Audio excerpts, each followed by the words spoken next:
ॐ शुक्लाम्बरधरं विष्णुं शशिवर्णं चतुर्भुजं प्रसन्नवदनं ध्यायेत् सर्वविघ्नोपशान्तये।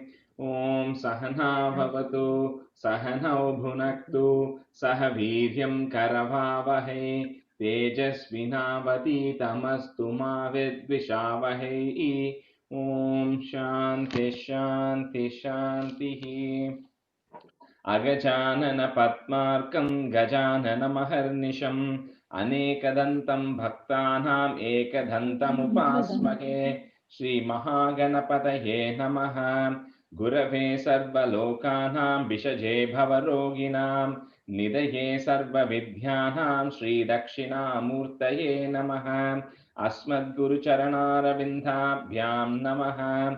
वसुधेवसुतं देवं कंसचाणूरमर्दनं देवकी परमानन्दं कृष्णं वन्दे जगद्गुरुं। ज्ञानानन्दमयं देवं निर्मलस्फटिकाकृतिम् आधारं सर्वविद्यानां श्रीहयग्रीवमुपास्महे। श्रीहयग्रीवमूर्तये नमः। सरस्वती नमस्तुभ्यं वरदे कामरूपिणी विद्यारम्भं करिष्यामि सिद्धिर्भवतु मे सदा। श्रीमहासरस्वत्यै नमः। उमाकोमलहस्ताब्ज सम्भावितललाटकं हिरण्यकुण्डलं वन्दे कुमारं पुष्करस्वजं। வெற்றிவேல் முருகனுக்கு ஹரஹரோஹரா. லோகவீர்யம் மகாபூஜ்யம் சர்வரக்ஷாகரம் விபும் பார்வதி ஹிருதயானந்தம் சாஸ்தாரம் பிரணமாம்யகம். சுவாமியே சரணமையப்பா. वागर्ताविव सम्पृक्तौ वागर्तप्रतिपत्तये जगतः पितरौ वन्दे पार्वती परमेश्वरौ। श्रीपार्वतीपरमेश्वराभ्यां नमः। कोमलं कूजयन् वेणुं श्यामलोऽयं कुमारकः वेदवेद्यं परब्रह्म तस्मै श्रीगुरवे नमः। अस्मद्गुरुचरणारविन्दाभ्यां नमः। श्रीकृष्ण गोविन्द हरे मुरारे श्रीनाथ नारायण वासुदेवा। श्रीकृष्ण गोविन्द हरे मुरारे श्रीनाथ नारायण वासुदेवा। श्रीकृष्ण गोविन्द हरे मुरारे श्रीनाथ नारायण वासुदेवा। पीताम्बरं करविराजितचक्रचङ्गकौमोदकी गोविन्द करनिजं ते मुरारे करुणासमुद्रं राधासहायम् अतिसुन्दरमन्दहासं वातालयेशम् अनिशं हृदि भावयामि। कृष्णो रक्षतु मां चराचरगुरुः कृष्णं नमस्ये सदा। कृष्णे नैव सुरक्षितोऽहमसकृत् कृष्णाय दत्तं मनः। कृष्णादेव समुद्भवो मम विभो कृष्णस्य दासोऽस्म्यहं। कृष्णे भक्तिरचञ्चलास्तु भगवन्। हे कृष्ण तुभ्यं नमः।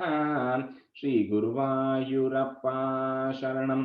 नम्राणां सन्निधत्ते सततमपि पुरस्तैरनभ्यर्थितानपि अर्थान् कामानजस्रं वितरति परमानन्दसान्द्रां गतिं च। इत्थं निःशेषलभ्यो निरवधिकफलः पारिजातो हरे त्वं क्षुद्रं तं चक्रवाटी द्रुममभिलषति व्यर्थमर्तिव्रजोऽयम्। श्रीगुरुवायूरप्पा शरणं। श्रीभट्टपादम् अनिशं हृदि भावयामि। वंशी विभूषितकरात् नवनीरधाभात् पीताम्बरात् अरुणबिम्बफलाधरोष्टात् पूर्णेन्दुसुन्दरमुखात् अरविन्दनेत्रात् कृष्णात् परं किमपि तत्त्वमहं न जाने। കൈരണ്ടും കൂപ്പി ഞാൻ വീണ്ടുമീറക്കുന്നു നീരജലോചന നിന്നോടായി. ഏതീനു മന്യനെ കുമ്പീടേന്താത്തോരു രീതിയിൽ നീ എന്നെ പാലിക്കെന്നായി. കൃഷ്ണ ഹരേ ജയ കൃഷ്ണ ഹരേ ജയ കൃഷ്ണ ഹരേ ജയ കൃഷ്ണ ഹരേ. everyone. So Nikki, what we'll do is, like we said, is we'll quickly rehearse chapter 1 and then we'll go to chapter 12. I'm just saying who else is missing. Sri Vidya is on. Sriram, Jayashree are missing. Danya, okay. Hey, Rajesh, we are here. Oh, you know, Jayashree. Oh, sorry. Now, Jayashree, Sriram, Padan confused. Sriram, Jayashree. Okay, I see. You are on. Okay. Yeah. I know the other Sri Vidya is also on. Okay, perfect. Okay, so இன்னைக்கு வந்து so I'm thinking Sabita, why don't you and then Sangeeta Prasad, can you both chant chapter 1? Sure, all yeah. 10? Yeah, one of you can go first, doesn't matter. So Okay, I'll go first. First line தெரியலையா? First line, the full chapter. Okay. सान्द्रानन्दावबोधात्मकम् अनुपमितं कालदेशावधिभ्यां निर्मुक्तं नित्यमुक्तं निगमशतसहस्रेण निर्भास्यमाणम् अस्पष्टं द्रष्टमात्रे पुनरुपुरुषात् आत्मकं ब्रह्मतत्त्वं तत्तावद्भाति साक्षात् गुरुपवनपुरे हन्त भाग्यं जनानाम् एवं दुर्लभ्यवस्तुन्यपि सुलभतया हस्तलब्धे यदन्यत् तन्वा वाचा धिया वा भजति पद जनः शुद्रतैव स्फुटेयम् एते तावद्वयं तु स्थिरतरमनसा विश्वपीठापहत्यै निःशेषात्मानमेनं गुरुपवनपुराधीशमेव आश्रयामः सत्वं यत्तत्पराभ्याम् अपरिकलनतो निर्मलं तेन तावत् भूतैर्भूतेन्द्रियैस्ते वपुरिति बहुशः श्रूयते व्यासवाक्यम् तत्स्वच्छत्वाद् यदच्छादित परसुखगर्भनिर्भासरूपम् परसुखच्चित् ओके तत्स्वच्छत्वाद् यदच्छादित परसुखच्चित् गर्भनिर्भासरूपं तस्मिन् धन्यारमन्ते श्रुतिमतिमधुरे सुग्रहे विग्रहे ते निष्कम्पे नित्यपूर्णे निरवधि परमानन्दपीयूषरूपे निर्लीनानेकमुक्ता वलिसुभकतमे निर्मल ब्रह्मसिन्धौ कल्लोलोलासतुल्यं खलु विमलतरं सत्वम् आहुस्तदात्मा कस्मान्नो निष्कलस्त्वं सकल इति वचः त्वत्कला स्वेन भूमन्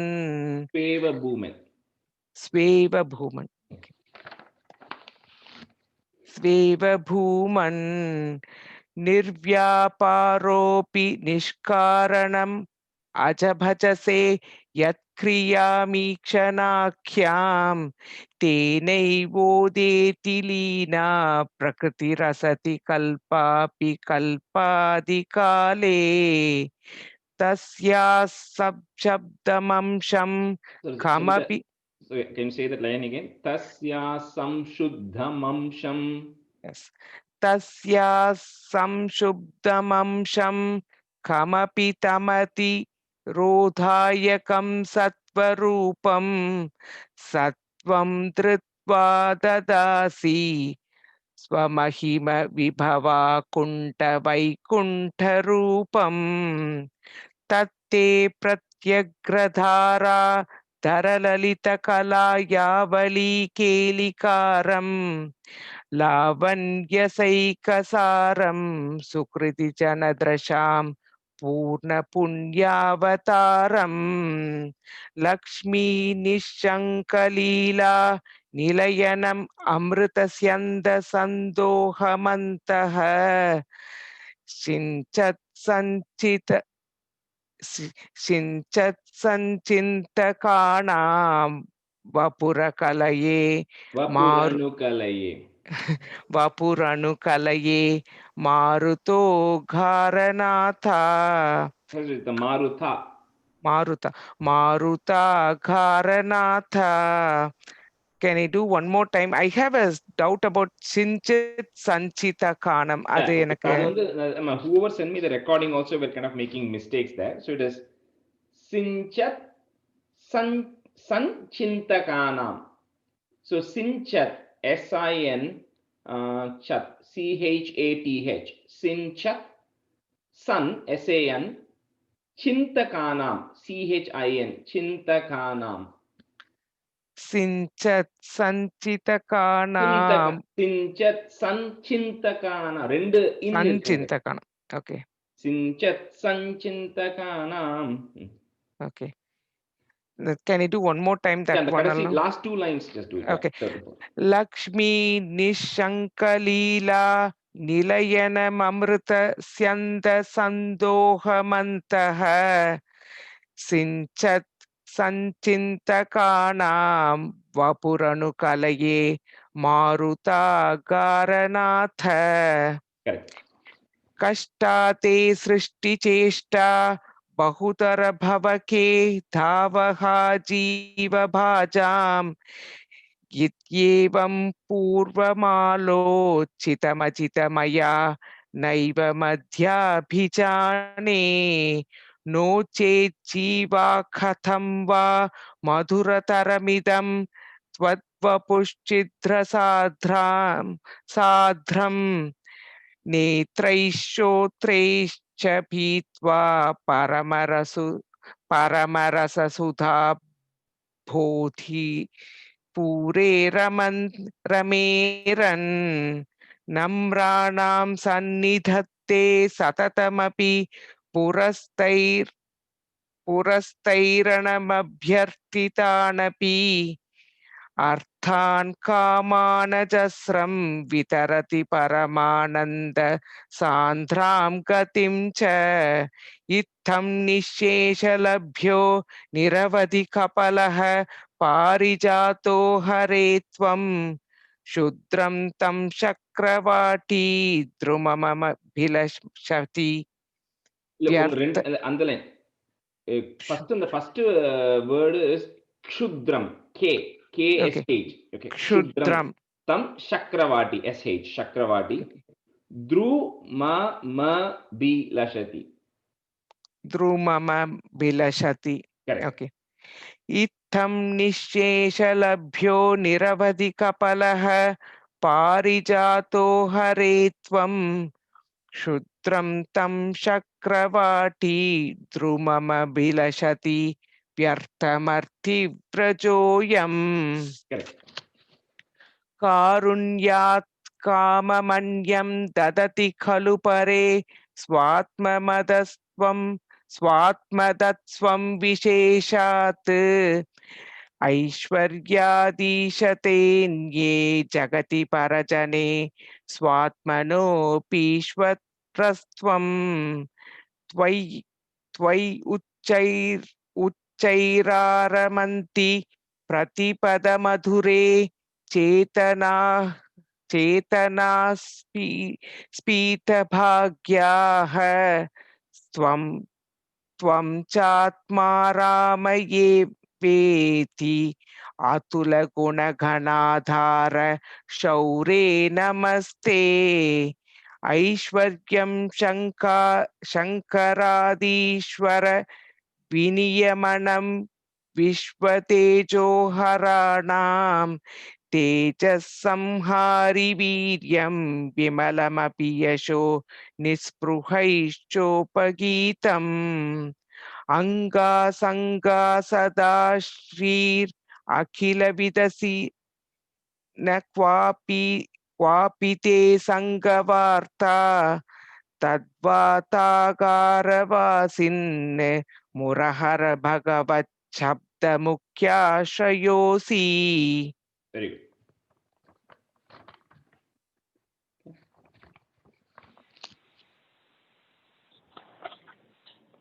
And tune might be a little off, so That's I'll okay. try. Yeah. Sandranandavabodatmakapanupamitam kaladeshavadipyam nirmuktam nityamuktam nigamashatasahasrena nirpasyamanam aspashtam dristamatre punarurupurushartatmakam brahma tattvam tattavadvati sakshad Guru Pavanapure Hantapāgyam Jananam Evam Durlabhya Vastunyaphi Sulabhataya Hastalapte Yadanyat Tanva Vachadiya Va Bhajati Bhatajana Shudrataiva Sputeyam. Sangeeta, and the Yes. and the Bata Janaha, we are pausing there, right? So you have to say that Okay. Visarga Bata Janaha. Okay, so that tanva vachadiya va bhajati bata janaha shudrataiva sputeyam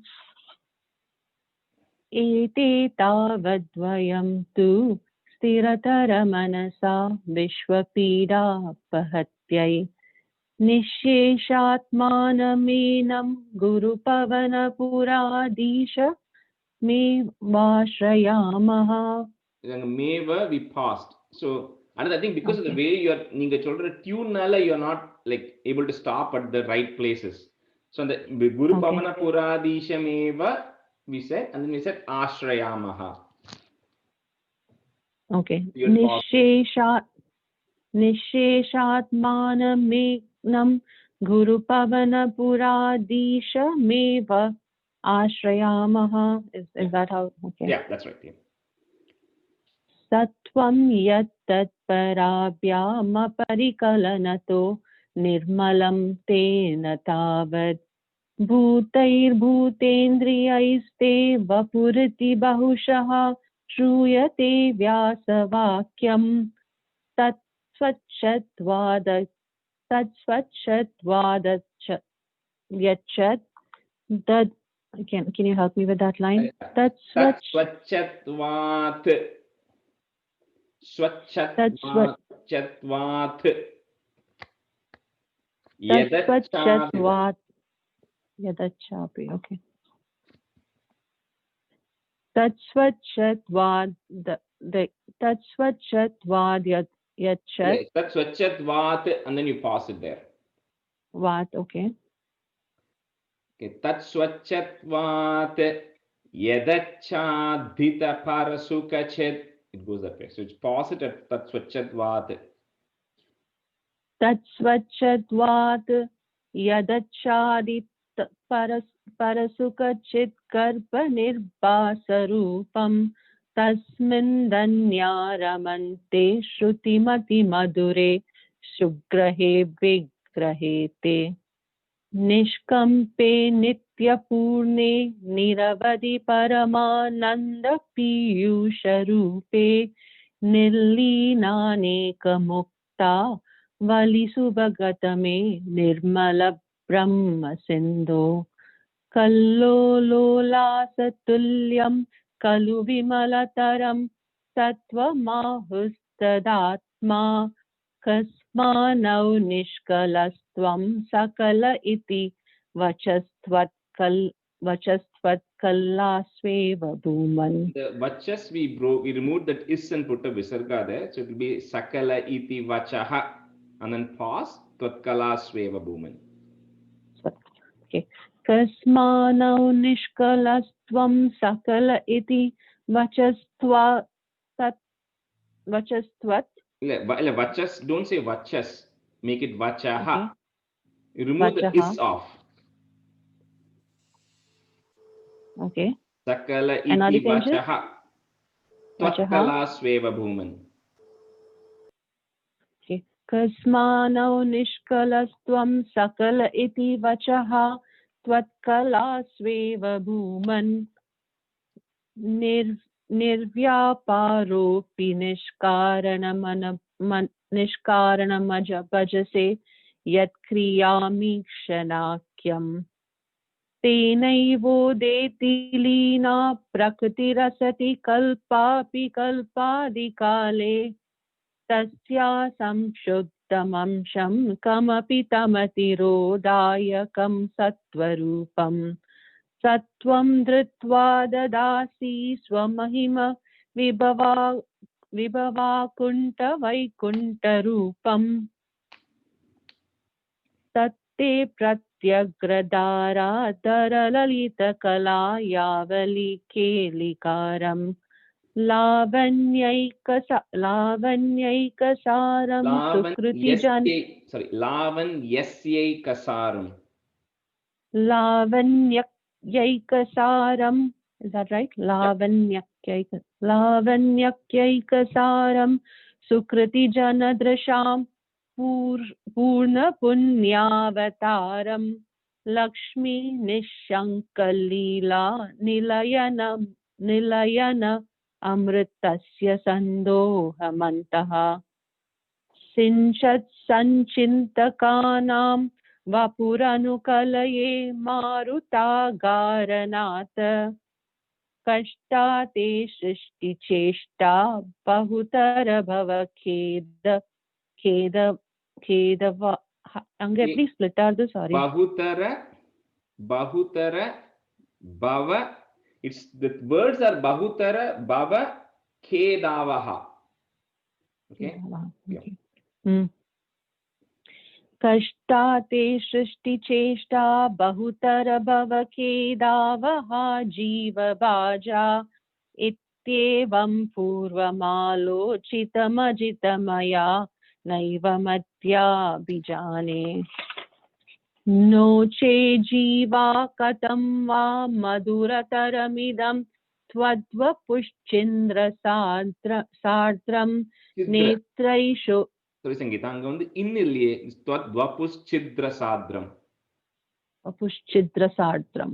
Okay. No che jiva katam va madhurtaramidam sattva puschitra sadram netraishotraischa pitva paramarasa sudam bodhipure rameran namranam sannidat ते सततमपि पुरस्तैर नभ्यर्थितानपि अर्थानां कामानजस्त्रं वितरति परमानन्दसान्द्रां गतिं च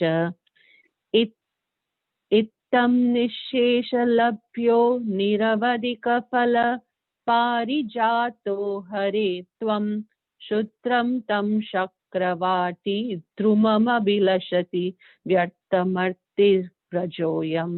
You don't have to repeat it. Sorry, 1 second, Sangeeta. You don't have to repeat it, but in the Niravadika Falaha, we pause there. There's a Visarga there, okay? Just make sure you have it. Okay. Karunyat kamamanyam dadati kalupare swatmadastvam visheshat aishwaryadishatenye jagati parajane swatmanopishwarastvam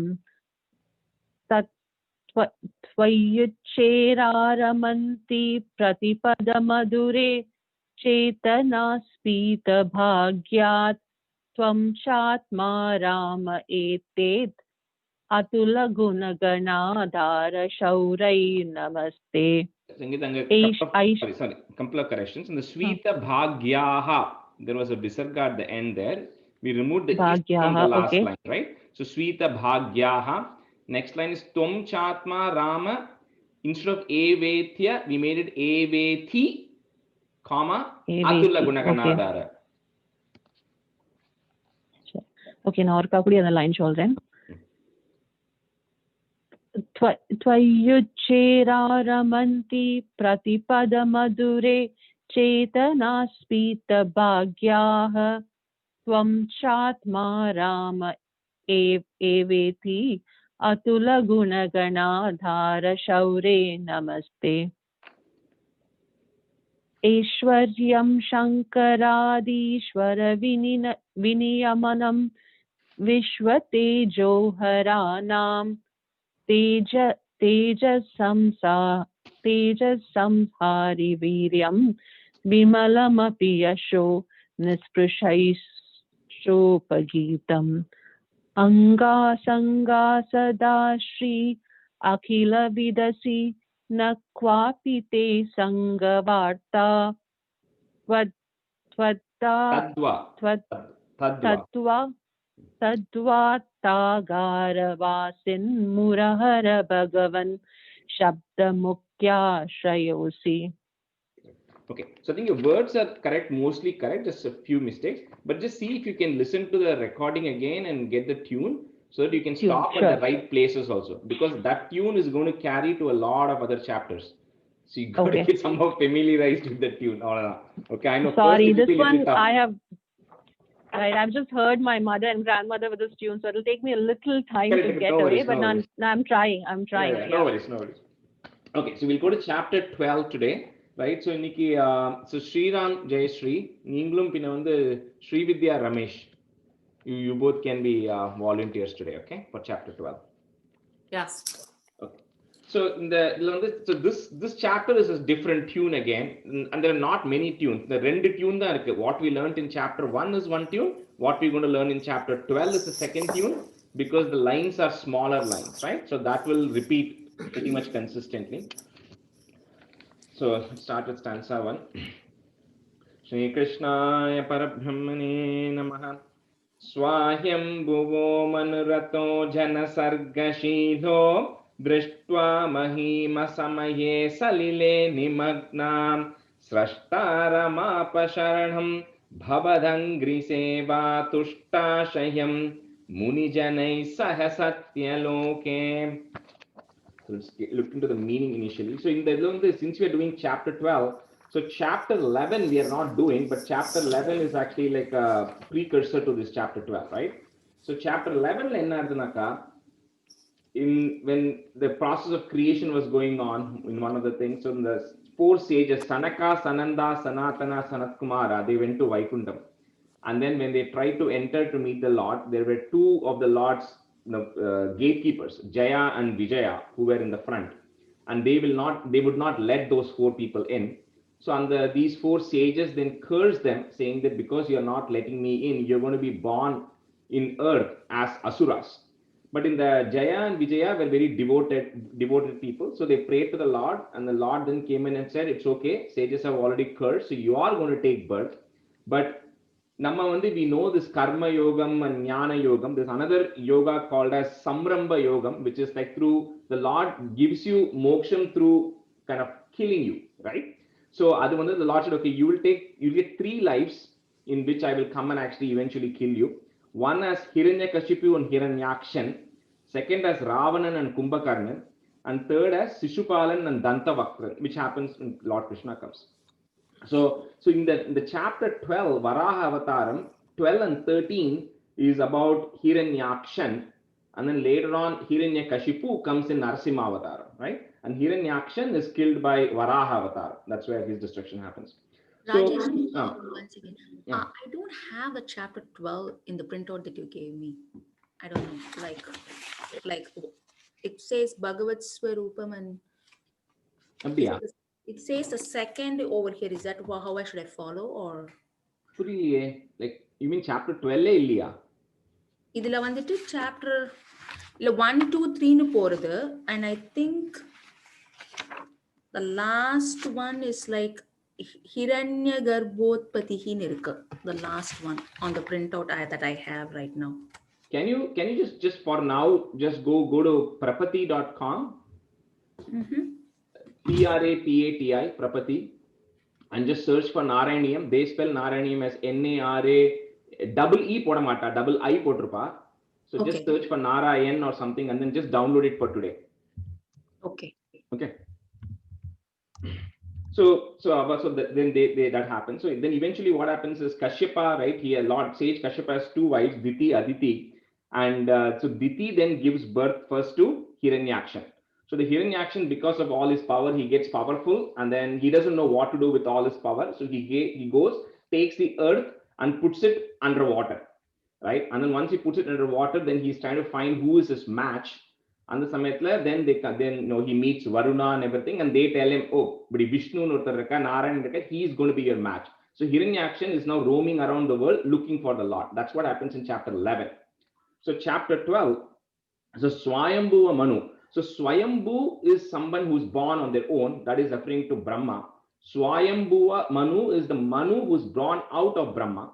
So that Swayambhuva Manu, when he was in the midst of creation, so asamaye, so when the time was not right. So pralayam happens at certain points in time. So when it was not the time for pralayam, asamaye, so he sees drishtva salile nimagnam, he sees the mahi in the earth being immersed in water when it was not the right time.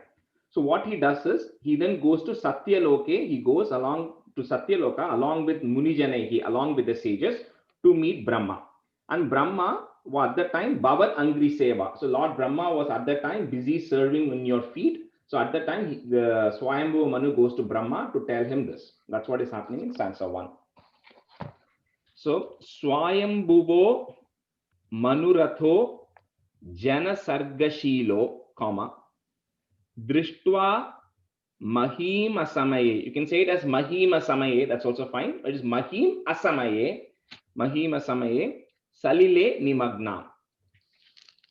Okay, so let's just do those lines. So I'll say it once, and then Srividya, you go first, then Jai Shri Sriram can go. Swayam Bhuvo Manurato Jana Sargashilo Drishtva Mahima Samaye Salile Nimagna. Swayambhuvo Manuratho Janasargashilo Drishtva Mahima Samaye Salile Nimagnam. Swayambhuvo Manuratho Janasargashilo Drishtva Mahima Samaye Salile Nimagnam. Swayambhuvo Manuratho Janasargashilo Drishtva Mahima Samaye Salile Nimagnam. Swayambhuvo Manuratho Janasargashilo Drishtva Mahima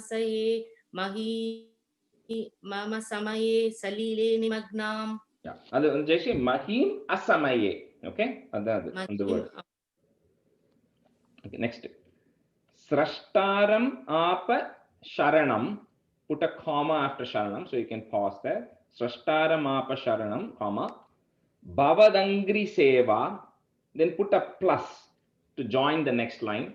Bhavadangri Seva Tushtashayam. And then pause at Tushtashayam. Munijanai Saha Satya Loke. Srashtaram Apasharanam Bhavadangri Seva Tushtashayam Munijanai Saha Satya Loke. Can you do the tune one more time? Yeah, if it is easy, we can do 4 lines at a time, because in the third and fourth and break panna, sometimes it gets difficult. So maybe from the next paragraph, we'll do 3 and 4 lines together, right? Maybe. Srashtaram Apasharanam Bhavadangri Seva Tushtashayam Munijanai Saha Satya Loke. Srashtaramapasharanam Srashtaramapasharanam Bhavadham Kriseva Tushtasayam Munijanai Saha Satya Loke. Srashtaramapasharanam Bhavadham Kriseva Tushtasayam Munijanai Saha Satya Loke. See, the Tushtashayam kapram or pause kuduthunga. Then the tune la sollumbodhu it will come properly. Okay. The Tushtashayam. Okay. Srashtaramapasharanam Bhavatangriseva Tushtasayam Munijanai Saha Satya Loke. Srashtaramapasharanam Bhavatangriseva Tushtasayam Munijanai Saha Satya Loke. So in the second stanza, let's maybe do 4 lines together, to that way that you'll get the tune, because third and fourth continuation will be missed otherwise. So stanza 2. Kashtam praja srijati mayyavanirnimagnam sthanam saroja bhavakalpayatat prajanam ityeva mesha katito manuna swayam bhuhu amboruhakshatava pada yugam vyachintit. So, so the Swayambhu Manu goes to Brahma and says, Kashtam, like it's unfortunate, Sujati Mayava, when I was busy creating this earth and when all the creation was happening, the earth is actually immersed in water, right? So Saroja Bhava is Brahma, one who has come from the lotus, right? Saroja Bhava. So he says, please provide a place for all these human beings, right? Kalpaya Sthanam Tat Prajanam. For all these people, find a place because the earth is getting submerged under water. So the Brahma then being told by Manu, then what he does is Tava Pada Yugam Vyachintit, right? Amboruhaksha. Amboruhaksha is a person who has a lotus eyes, lotus shaped eyes, referring to Guru Ayappan here. So when Swayambhu Manu says this, the Lord then Brahma then contemplates on the Lord's feet to say, what is happening? Why is all this happening? Right? He's meditating. So Kashtam Prajaha irukku, Srujati irukku, so you can put a small is in between. So Kashtam Prajas Srujati Mayava Nirnimagna. Mayava Nirnimagna, comma, Sthanam Saroja Bhava Kalpaya Tat Prajanam. Rajesh, Mayava Nirnimagnava, irukanga. Mayava Nirnimagna. And the Mayava Nir and the next Nimagna to main or Kutti irukano. Sanskrit. Illa, okay. Mayava Nir. Ni Nimagna da irukku, irru illa adanaala. Mayava Nir Nimagna. So Ityevamesha Khatito Manuna Swayambhu Ramboruhaksha put by some Sanskrit books. So you remove the Ra from the next line and make it A, Amboruhaksha, and then add a Visarga to the third line. So Swayambhuhu. Okay, Bhuhu, put a Visarga, comma. Next line becomes Amboruhaksha Tava Pada Yugam Vyachinti. Okay. So I'll say it once again. Kashtam Praja Srijati Mayava Nirnimagna Sthanam Saroja Bhava Kalpayatat Prajanam Ityeva Mesha Katito Manuna Swayambhuhu Amboruhakshatava Pada Yugam Vyachintit. And the second word, line, first word, Itveva Meva dane. Ityevam Esha. Ityevam Esha. The bookla Meva nu put Ityeva Meva Katito. Okay, I don't know why Ityevam Esha Swayambhuhu. I mean, Esha and Eva, I don't know if Eva also means this. Maybe that's why. Because this is referring to Iti Evam Esha Brahma. So we can change it to Ityevam Esha. Ityeva Mesha. Yeah.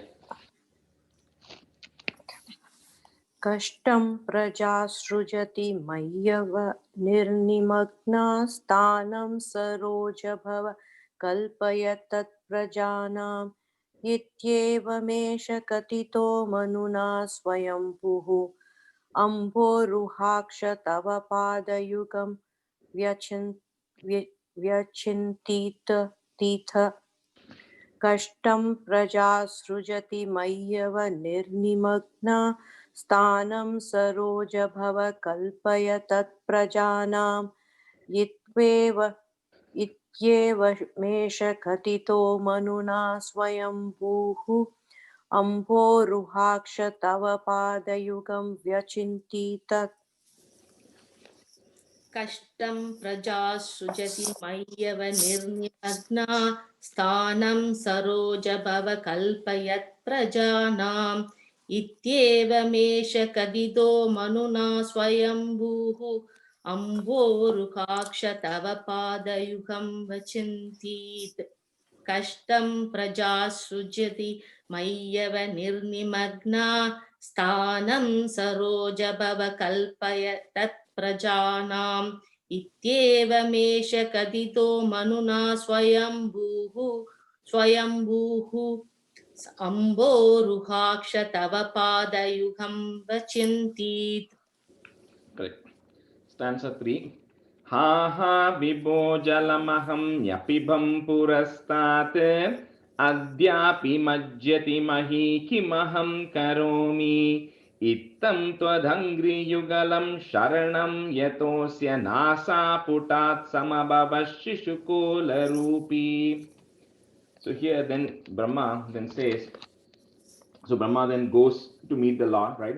Goes to meet Vishnu and says, ha ha vibho, O Lord, jalam aham nyapibam, I've already drank the waters purastad, long time back. And when he means I've already drank the waters, he said the pralayam is already done, that part was already completed long time back, right? And but the earth is still submerged in water. Kimaham karomi, what should I be doing now? I don't know what I need to do. Saying that sharanam yataha, so for Angri Yugalam, in the Lord's feet, sharanam yataha, the one who took refuge in your feet, asya nasa putat, from that person's nostrils, right? So asya nasa putat samabhavaha, you emerge shishu kola rupi. So here this referring to shishu kola rupi is kind of a boar in a child's form, like a shishu's form. Kola is referring to a boar and rupi is the form and shishu is the child. So from the nostril of the person who sought refuge in you you emerged as you emerged as a boar in a child form, right? So that's what this is the actual kind of avataram is happening in this stanza, right? So you'll see here that again, last time Chonamari in the Bhattari part always refers to you happen, you emerge, right? So here samabhavaha tvat angri yugalam, in your feet, right? Brahma took refuge, and when he did it, from his nostril you emerged as a boar in a child form. So that's what the Varaha Avataram is happening here. So ha ha vibho jalamaham nyapibam purasta potirkom, next line la dadhyapi nu potirkom, Sanskrit la some places. So you make it purastat, put a it there, purastat and comma. Next line la you make it a, so you're breaking the da into two places, right? So purastat comma on the first line, next line adhyapi majjati mahi kimaham karomi. Then third and fourth line you have to say it together, so you can put a plus at the end of the third line. Ittam twadangri yugalam sharanam yatosya nasa puthat samabhava shishukola rupi. Shishukola rupi. Okay, so third and fourth line, try to say it together. One question, samabhavas is varnamanga. Samabhavash and ish. Ish, okay. Ish, because there's a visarga there. Okay, thank you. Ha ha vibho jalamaham nyapibham purastat adhyapi majjati mahi kimaham karomi ittam twadhangri yugalam sharanam yatosya nasa putat samabhavashishukola rupi. हा हा विभो जलमहं न्यपिभं पुरस्तात् अद्यापि मज्जति महि किमहं करोमि इत्थं त्वद्दिङ्घ्रियुगलं शरणं यतोऽस्य नासापुटात् सम्भवः शिशुकोलरूपी हा हा विभो जलमहं न्यपिभं पुरस्तात् अद्यापि मज्जति महि किमहं करोमि इत्थं त्वदङ्घ्रियुगलं शरणं यतोऽस्य नासापुटात् सम्भवः शिशुकोलरूपी हा हा विभो जलमहं न्यपिबं पुरस्तात् अत्याभिमज्जति महि किमहं करोमि इत्थं त्वदङ्घ्रियुगलं शरणं यदोस्य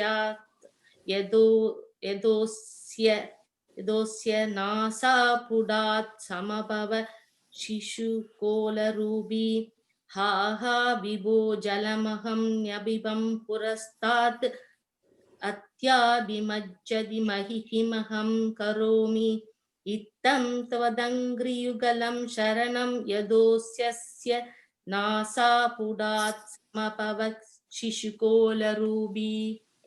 Just in the Samabhava, kapparam or ish potungo, because in the next line is next word is Shishukola Rupi, right? And there's a Visarga after Samabhava. So since you are not saying that Visarga, you put a small ish. So Samabhava Shishukola Rupi. Change the padikkumbodhu. Okay. Rajesh, Samabhavaha Shishikola Rupin சொல்லணும். இல்ல அந்த Samabhavaha சொல்ல வேண்டாம். அங்க வந்து அது because you are not telling that, you put a ish in there. Okay. So it becomes Samabhava Shishukola Rupi because you're saying it together. Yeah. Okay. Yes. So stanza 4. Angushtamatra vapurutpatitah purastat bhuyota kumbi sadrushas samajumbatastvam abre tata vidamudiksha bhavantamuchaihi vismeratam vidiraghat sahasunu biswaihi. So that boar which emerged is like a baby boar, right, in the previous line. Purastat, at first, Angushta matra vapuhu. So it was only the size of a thumb, Angushtam, right? It was only the size of a thumb when it came.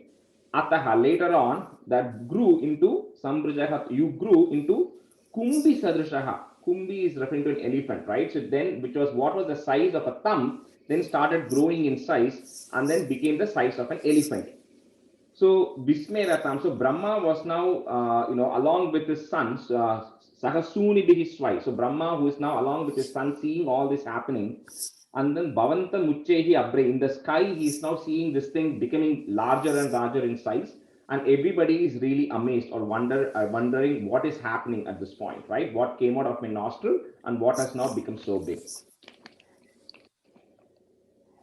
So Angushta Matra Vapurutpatitah Purastat. Patitaha irukku. Next word Purastat. So you don't have to say the Visarga. Put a F in between.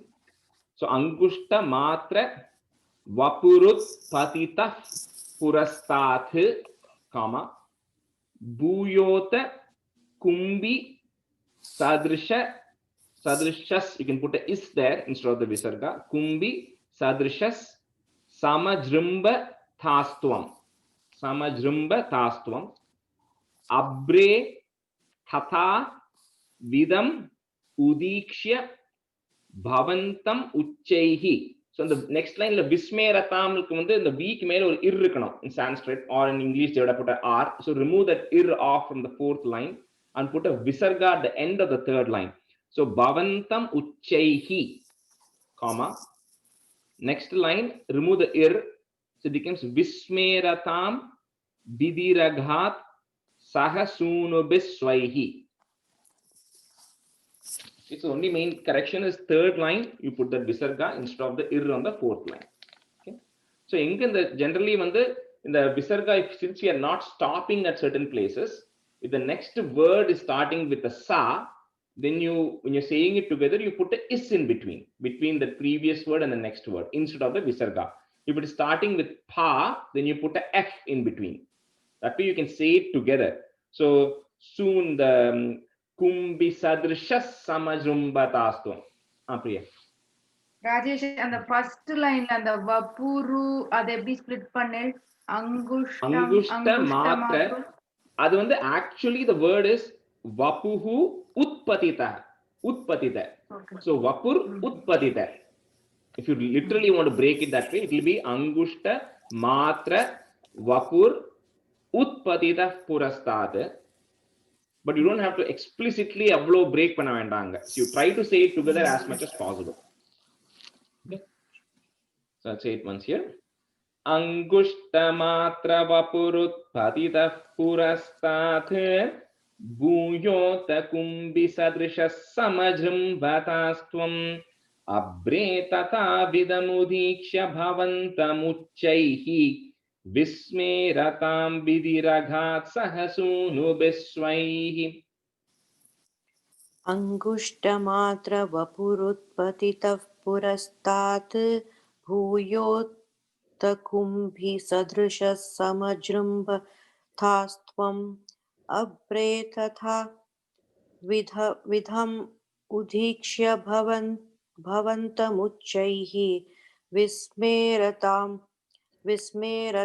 विधिरघातसः सूनुभिस्वैः अङ्गुष्टमात्रवपुरुत्पतितः पुरस्तात् भूयोऽथ कुम्भिसदृशः समजृम्भथास्त्वम् अब्रे तथाविधम् उदीक्ष्य भवन्तमुच्चैः विस्मेरतां विधिरघात सह सूनुभिस्वैः अङ्गुष्टमात्र वपुरुत्पतितः Patitah, sorry, Jayashankar, patitah, F போட்டுங்கோ. Patitah purastat. पतितः पुरस्तात् இல்ல நீங்க sorry Jayashankar, நீங்க is சொன்ன மாதிரி இருக்கு. Patitah, F as in Frank. Okay पतितः ओके अङ्गुष्टमात्र वपुरुत्पतितः पुरस्तात् भूयोद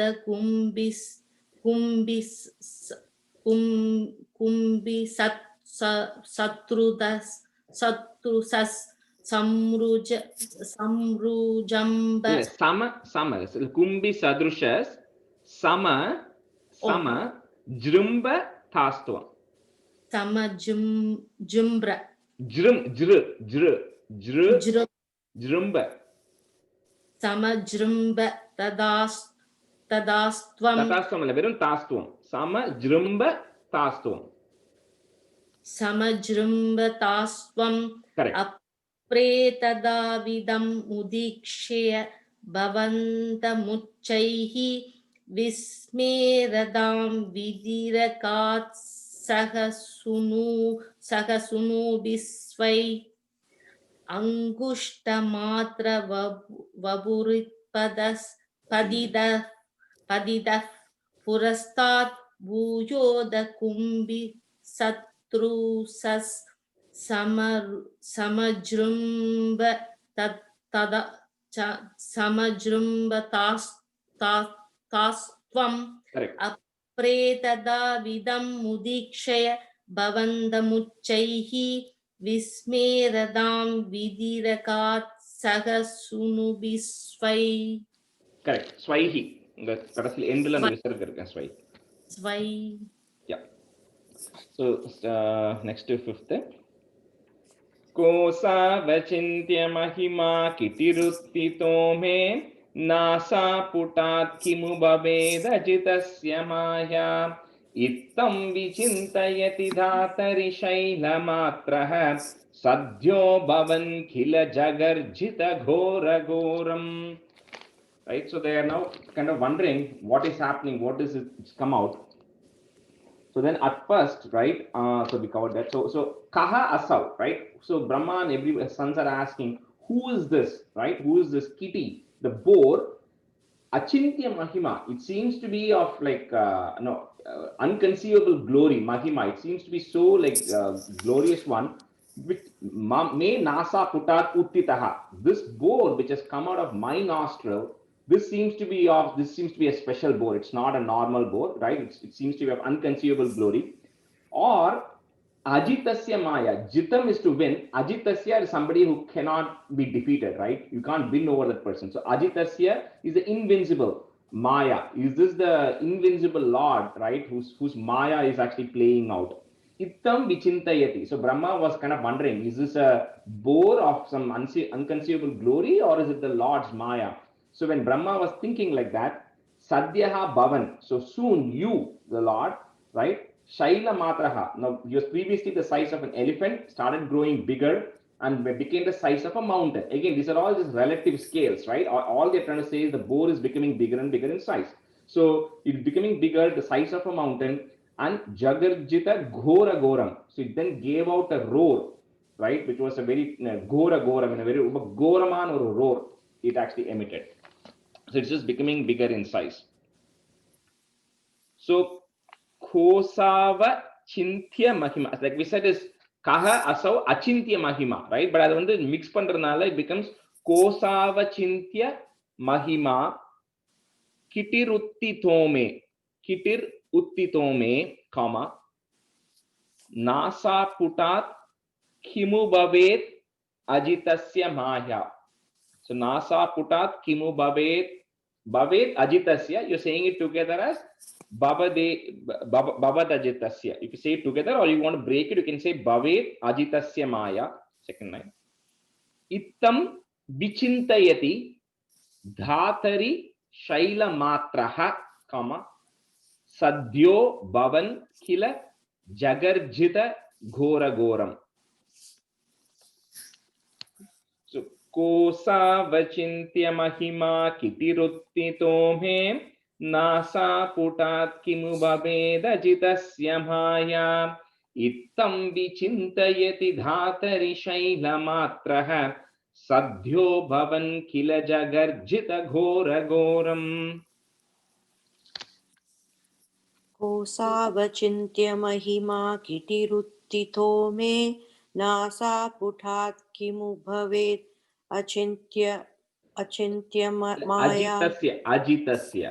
अजितस्य sorry नासा पुठात् किमु भवेत् जितस्य माया इत्थं विचिन्तयति धातरि शैलमात्रः सद्यो भवन् किल जगर्जित घोरघोरं कोसावचिन्त्य महिमा किटिरुत्थितो मे नासा पुटात् किमु भवेत् अजितस्य माया इत्थं विचिन्तयति धातरि शैलमात्रः सद्यो भवन् किल जगर्जित घोरघोरम् गोसावचिन्त्य महिमा क्रीडिरुत्थितो मे नासा पुडात् किमु भवे अजितस्य माया इत्थं विचिन्त्यति तादरी शैलमात्रः सत्यो भवन् किल जगर्जित घोरघोराम् घोरघोरम्. நீங்க எந்த லாங்குவேஜ் யூஸ் பண்ணிட்டீங்க? தமிழா இல்ல தமிழ்? தமிழ். அந்த இத்தம் விச்சின்சா நாட் சா. இத்தம் விச்சிந்தயதி. விச்சிந்தயதி. யா, சிந்தனம். விச்சிந்தயதி. கரெக்ட். ஷாங்க நாட் சா. Okay.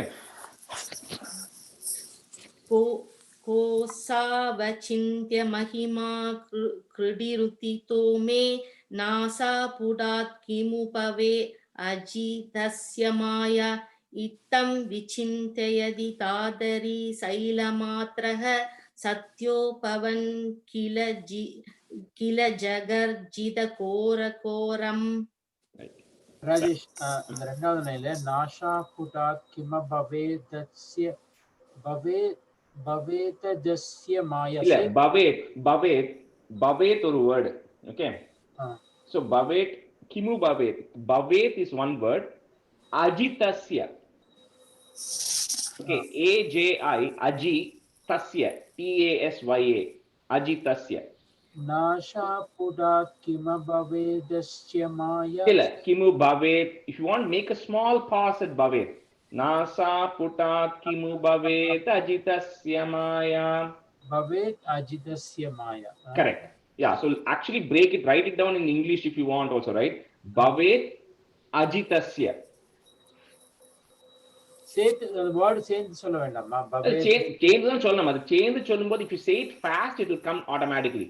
okay. nasha pudat bhavedasya maya. When you now you are not saying it properly, but நீங்க தனியா break பண்ணி just practice it a few times. Okay, thank you. Okay. So stanza 6. Tam te ninadam upakarnya janastapastah satyasthitascha munayo nunuvur bhavantam tatstotra harshulamana parinadya bhuyah toyashayam vipula murtiravatarastvam. So now in the previous level, that Jagarjita Ghora Goram, right? It was emitting out a loud roar. So Upakharnya, on hearing that loud roar, Janasta Pastaha. So the people, Janaha, the people who were living in that, Janaloka and Tapaloka and the multiple lokas, it was audible to all of them, and the sages Munayaha who were in Satyastitaha, who were situated in the Satya Loka. So they all praised the Lord because they all realized that the Lord has taken avataram here. And Tat Stotra Harshula Manaha, Tat Stotram. So when they were praising the Lord, and the Lord got more pleased by it, so he again rode further. And what he did was Toyashayam. So Toyashayam is the ocean. So inside the ocean, Vipulamur, he became bigger in size, and then he dived into the ocean. So next stanza, they'll talk about what his description and what he does. But essentially, he roars loud. Everybody praises him. He goes even bigger in size, and then he dives into the ocean. So, Tamte Ninadam Upakarnya Janasta Pastaha. Janaha Tapahas. So Janasta Pastaha. So Pastaha, you can put a comma there. Satyastithascha. So Satya Stitam, right? So remove the word Stitam. So Satya Stithascha. People who reside in Satya Loka. Satya Stithascha Munayo Nunuvur Bhavantam. Tat Stotra Harshula Manahar, put a F there next to the Visarga. Tat Stotra Harshula Manaf Parinadhya, make it Booyaha. Next line is or S remove that is or S from the fourth line, remove it and make it Booyaha in the third line and put a comma. So then the last line becomes Toyashayam Vipula Murtir Avatarastvam. Vipula Murtir, you can say it together as Murtira Avatarastvam, or if you want to break it, Murtir Avatarastvam. So Tamte Ninadam Upakarnya Janastapastaha Satyastitascha Munayo Nunuvur Bhavantam Tatstotra Harshulamanah Parinadhya Bhuyaham Toyashayam Vipula Murtiravatarastvam. Tam te ninadamupakarnya janastapastaha satyastitascha munayo nunuvurбhavantam tat stotra harsham manah parinatya bhuyah toyashayam vipula murtir avatarastvam. Avatarastvam.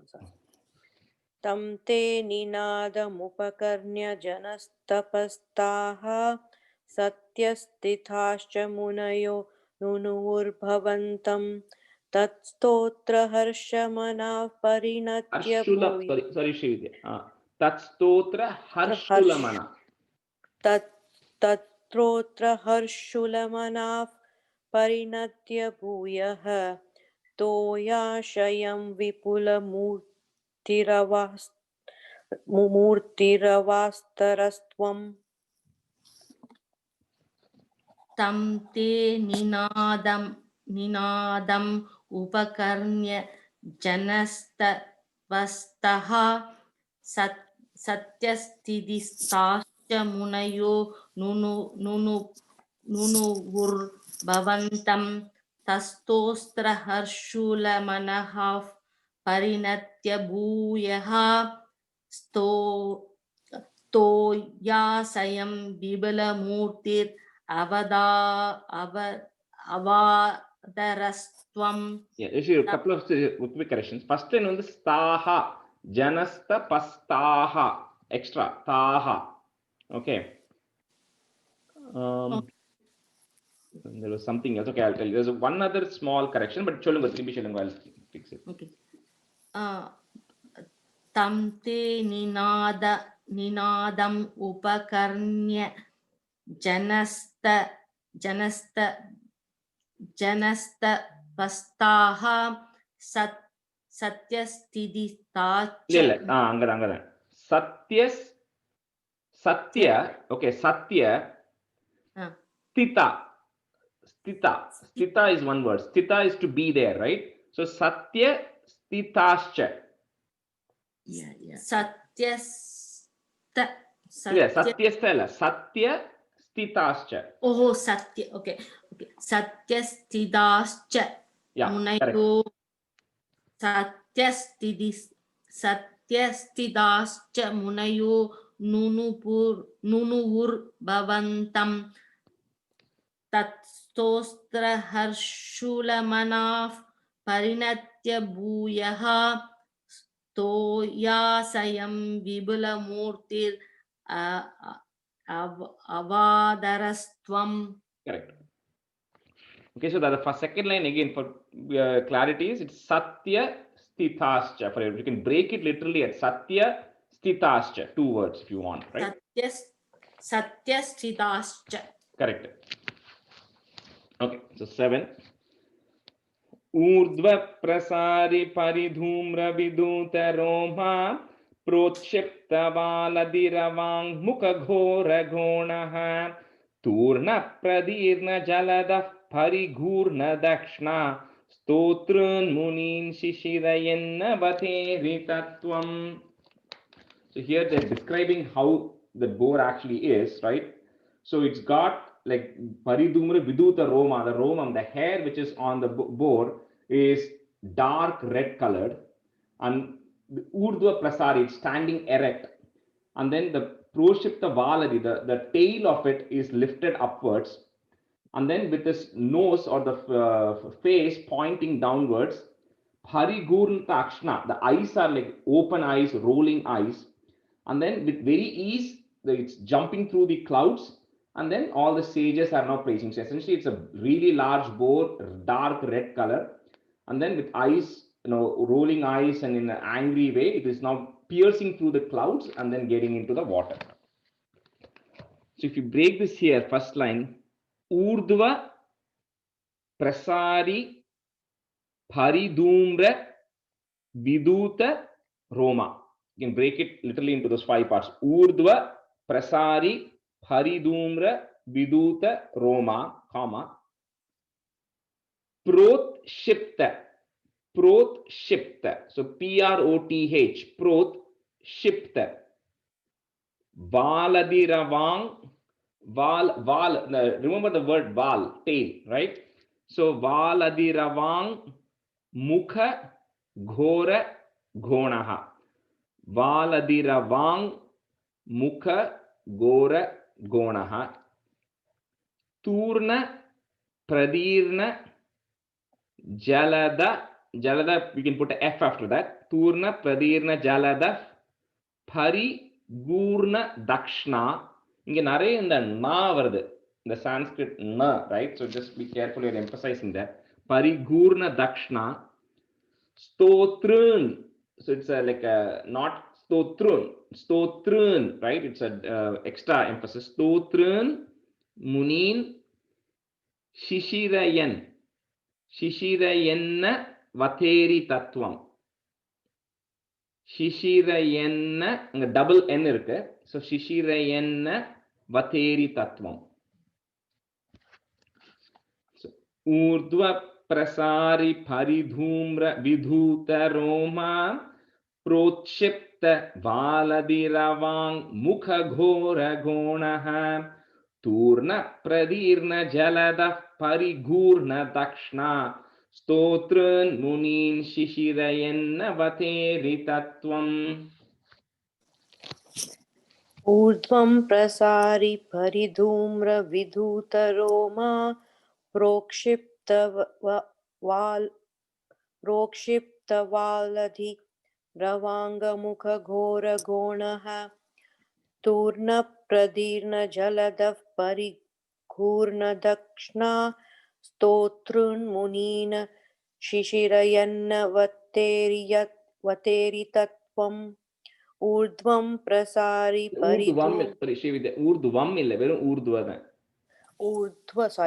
ऊर्ध्व प्रसारि परिधूम्र विधूत Roma प्रोक्षिप्त वालधि रवाङ्गमुखघोरगोणः तूर्णप्रदीर्णजलदः परिघूर्मदक्ष्णा स्तोतॄणमुनीन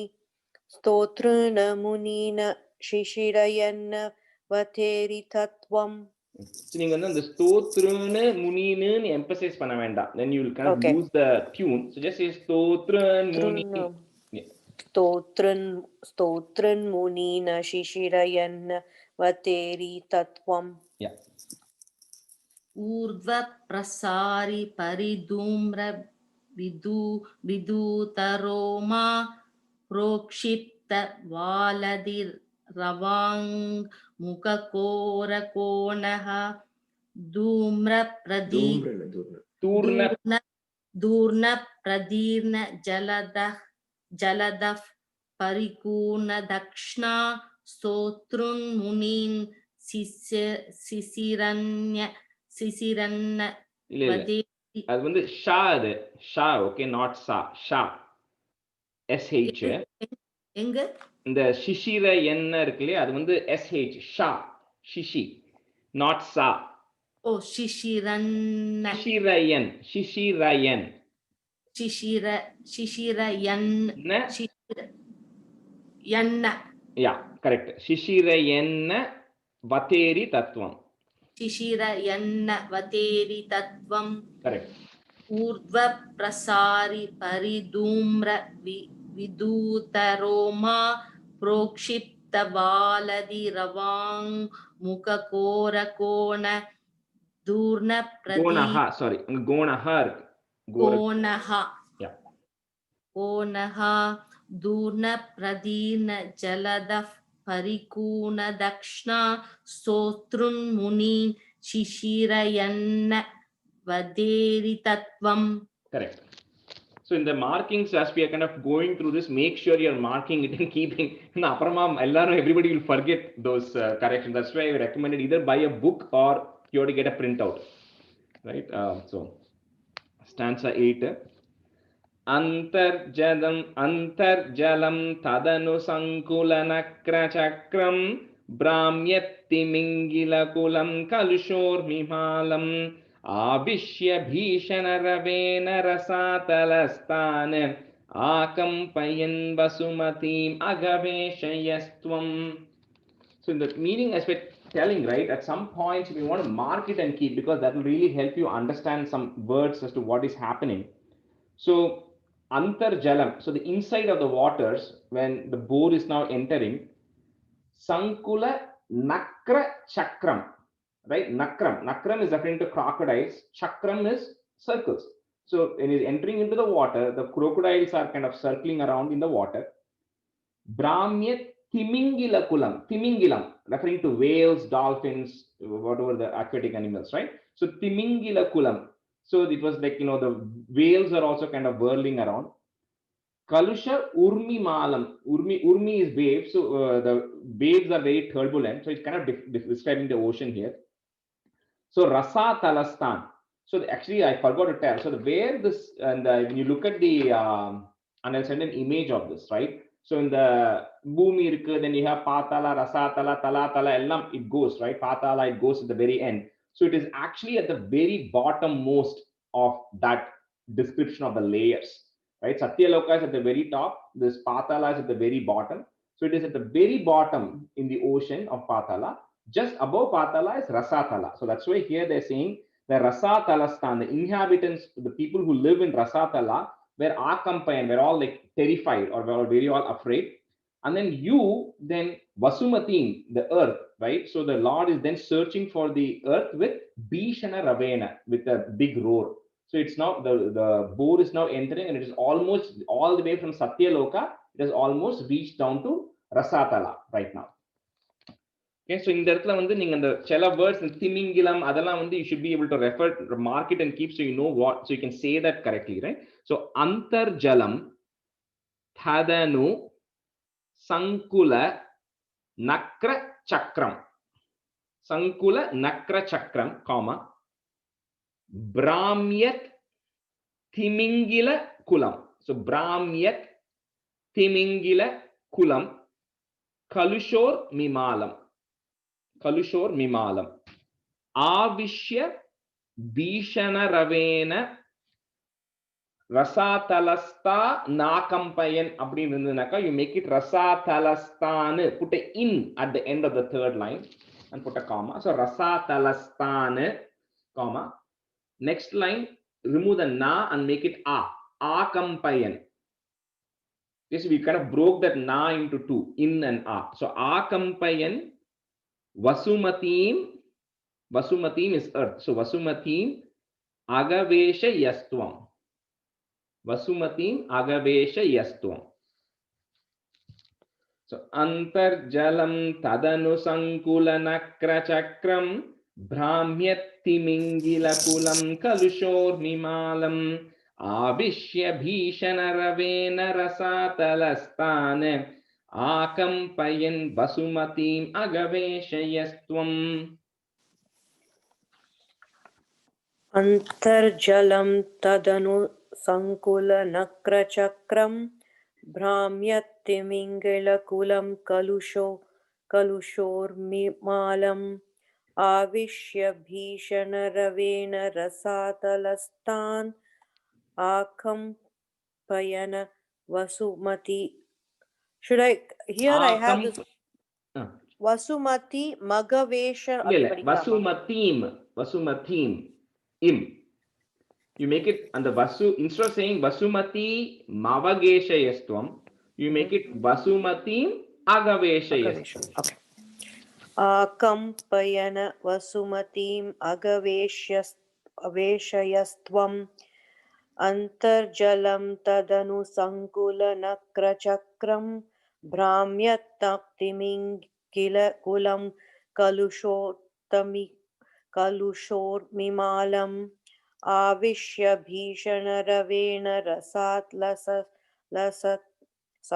avishya bhishanaraveena rasatlasthana akampayana vasumati agaveshayastvam.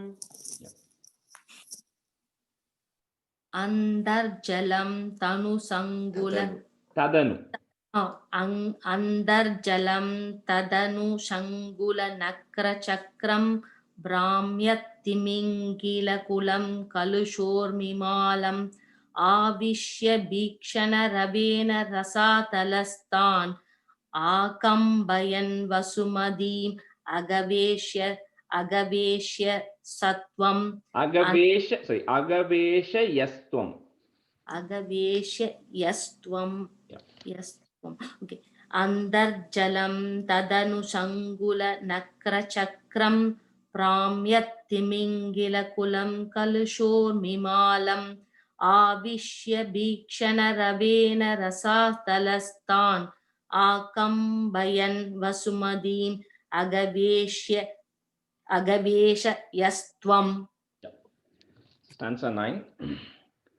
Drishtva tadaityhatakena rasatalante samveshitam jatiti kutakitir bibhotvam apatu khana viganaya surarikhetan damstrankurena vasudham adata sahilam.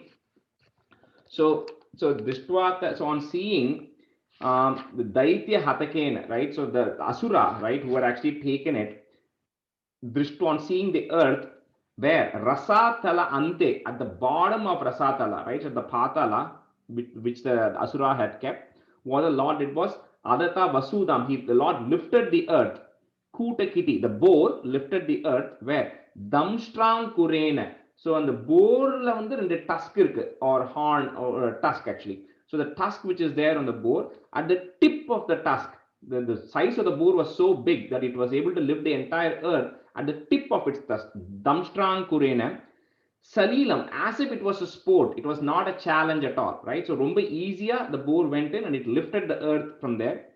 And then at the same time, Surari Kate and all the Asuras are now coming rushing to fight with the boar, but the boar is ignoring everybody and it just lifted the earth as if it was just a sport. So Drishtwata Daitya Hatakena Rasatalante, comma Samveshitam Jatiti Kuta Kitir Vibho Tvam. Kuta Kitir Vibho Tvam. Apatukan, if on the word if you want to break it, it will be Apatukan Aviganaya. If you literally want to break it, it will be Apatukan Aviganaya, or you can say Apatukana Viganaya together if it's easier. So Apatukana Viganaya Surari Ketan, comma Damstrankurena Vasudam. Vasudam is earth. So Damstrankurena Vasudam Adadas Salilam. So put a is at the Visarga before Salilam. Adadas Salilam. So together, that entire line comes together. So Drishtva Daitya Hatakena Rasatalante Samveshitam Jatiti Kuta Kitir Vibhotvam Apatukana Viganaya Surari Ketan Damstrankurena Vasudam Adadhas Salilam.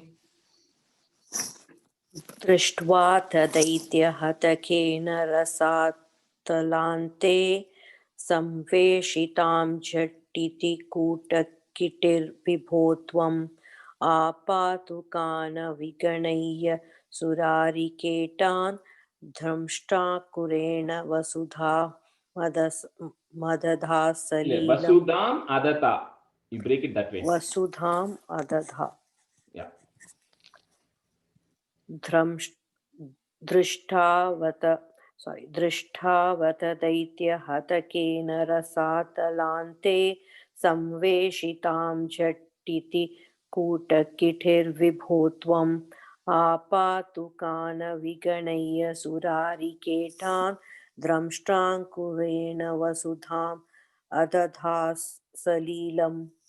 Shivitya ஒரே இருக்குது and its first last fourth line the first letter is damstra, not drumstra. Okay, damstra. Okay.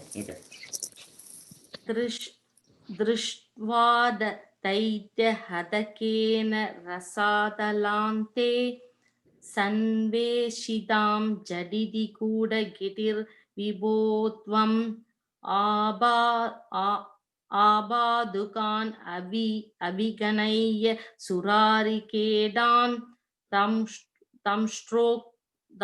दंष्ट्राङ्कुरेण वसुधाम् अददास सलीलम्. दृष्ट्वा दैत्यहतकेन रसातलान्ते संवेशितां जडिति कूटकिटिर्विभोत्वम् आबादुकान् अविगणय्य सुरारिकेटान् दंष्ट्राङ्कुरेण वसुधाम् अददास सलीलम्. Right. So last stanza. Abhyuddharannadadarham dashanagralagna mustankurankitai Udduta ghora salilha jaladherudhanchanne Krida varaha vapurishwara pahiroghat. So Krida varaha vapuhu, right? So in the sense, what he's saying is, so like we said in the previous way, sportingly, as if it was a sport, the Lord who took the form of the shape of a boar, varaha vapuhu, then emerged, Udanchan came out of the water, Dharam, the earth, right, came out of the water, lifting the earth, like we said previously. Udduta Gora Salila Jaladeha, the water, like we said earlier, was turbulent and all of that stuff. So out of all of that, the Lord is now emerging with thing. How is it with a gigantic body, Mustankurankita Iva? So the body was so big, like we said last time, it was the tip of the tusk had the earth. It was as if it was just a blade of grass. So kind of relative comparison of the size here, right? So he says it was Dashanagra Lagna. It was at the very tip. It was so, the size was so big that the earth was appearing as if it was just a small blade of grass which was stuck to the edge of the tusk. So Pahi Rogat. So save me from the disease. So, O Lord, who took the shape of this boar and did all of these things very sportingly, save me from all my diseases. That's how Bhattacharya ends this chapter. So Abhyuddha Rannata. So Abhyuddha, abhyudarannata daram dashanagra lagna. You can put a plus there to say lines 1 and 2 together. Dashanagra lagna plus mustankurankita. Mustankurankita ivadika pivaratma. Udduta gora salilaj jaladheru danchanne. Udduta gora salilaj jaladher udanchanne, comma, krida varaha vapurishwara pahirogat. So abhyudarannadadaram dashanagra lagna mustankurankita ivadika pivaratma udduda ghora salila jaladheru danchanne krida varaha vapurishwara pahiroghat. अभ्युद्धरन्तधरां दशनाक्रलग्न मुस्ताङ्कुराङ्गित इवाधिक पीवरात्मा उद्धूतघोरसलिलाचलधे रुधञ्चन् क्रीडावराह वपुरीश्वर पाहि रोगात् अभ्युद्धरन्तधरां दशनाक् Can you say that again? Abhyudarannata.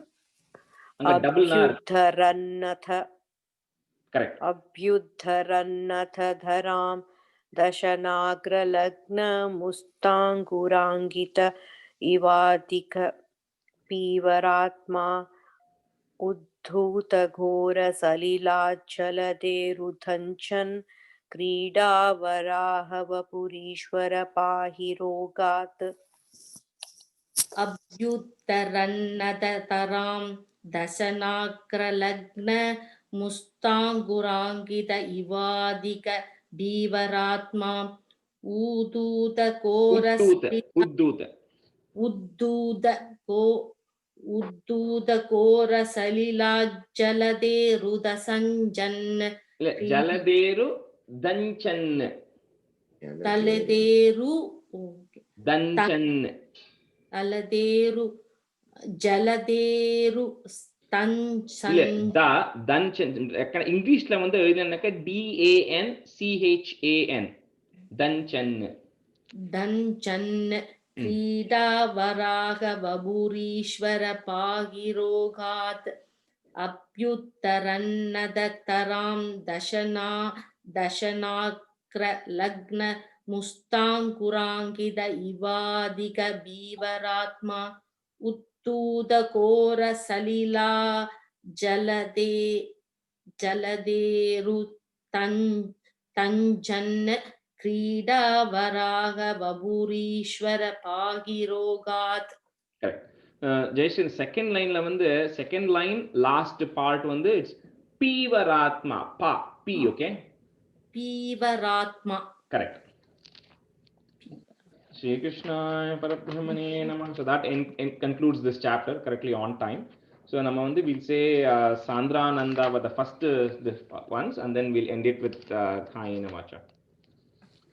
Sandranandavabodhatmakamanupamitam kaladeshavadebhyam nirmuktam nityamuktam nigamashatasahasrena nirbhasyamanam अस्पष्टं दृष्टमात्रे पुनरुरुपुरुषार्थात्मकं ब्रह्मतत्त्वं तत्तावद्भाति साक्षात् गुरुपवनपुरे हन्त भाग्यं जहानां कायेन वाचा मनसेन्द्रियैर्वा बुद्ध्यात्मना वा प्रकृते स्वभावात् करोमि यत् सकलं परस्मै नारायणायेति समर्पयामि.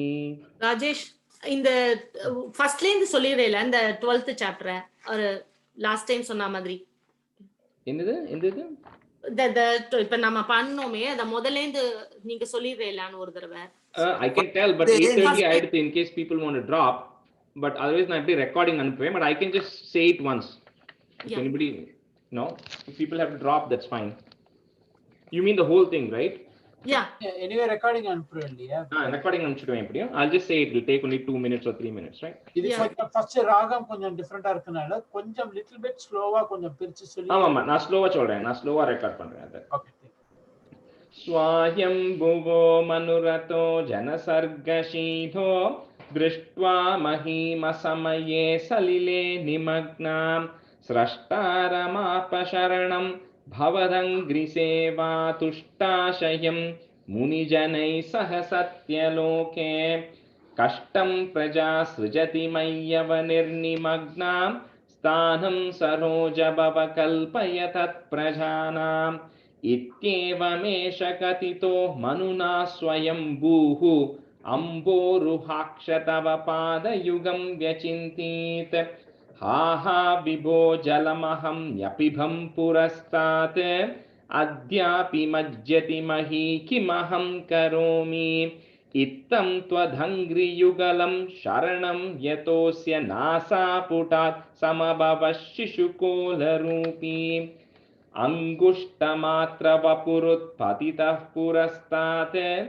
भूयोत कुम्भिसदृशः समजृम्भतास्त्वम् अभ्रे तथाविधमुदीक्ष्य भवन्तम् उच्चैः विस्मेरतां विधिरघात् सह सूनुभिस्वैः कोसावचिन्त्य महिमा किटिरुत्थितो मे नासापुटात् किमु भवेदजितस्य माया इत्थं विचिन्तयति धातरि शैलमात्रः सद्यो भवन् किल जगर्जितघोरघोरं तं ते निनादमुपकर्ण्य जनस्तपस्ताः सत्यस्थिताश्च मुनयो नुनुवुर्भवन्तं तत्स्तोत्रहर्षुलमनाः परिणद्य भूयः तोयाशयं विपुलमूर्तिरवातरस्त्वम् ऊर्ध्वप्रसारि परिधूम्रविदूतरोमा प्रोत्क्षिप्तवालदिरवाङ्मुखघोरगोणः तूर्णप्रदीर्णजलदः परिघूर्णदक्ष्णा स्तोतॄन्मुनीन् शिशिरयन्नवतेरितत्वम् अन्तर्जलं तदनुसङ्कुलनक्रचक्रं ब्राह्म्यत्तिमिङ्गिलकुलं कलुषोर्मिमालम् आविश्य भीषणरवेन रसातलस्तान् आकम्पयन् वसुमतीम् अगवेशयस्त्वं दृष्ट्वा तदैत्यहतकेन रसातलान्ते संवेशितां झटिति कूटकिटिर्विभो त्वम् आपातु कानविगणय्य सुरारिखेतान् दंष्ट्राङ्कुरेण वसुधाम् अदता सलीलम् अभ्युद्धरन्नतधरां दशनाग्रलग्नमुस्ताङ्कुराङ्कित इवादिकपीवरात्मा उद्धूतघोरसलिलाज्जलधेरुदञ्चन् क्रीडावराहवपुरीश्वर पाहि रोगात्। श्रीकृष्णाय परब्रह्मणे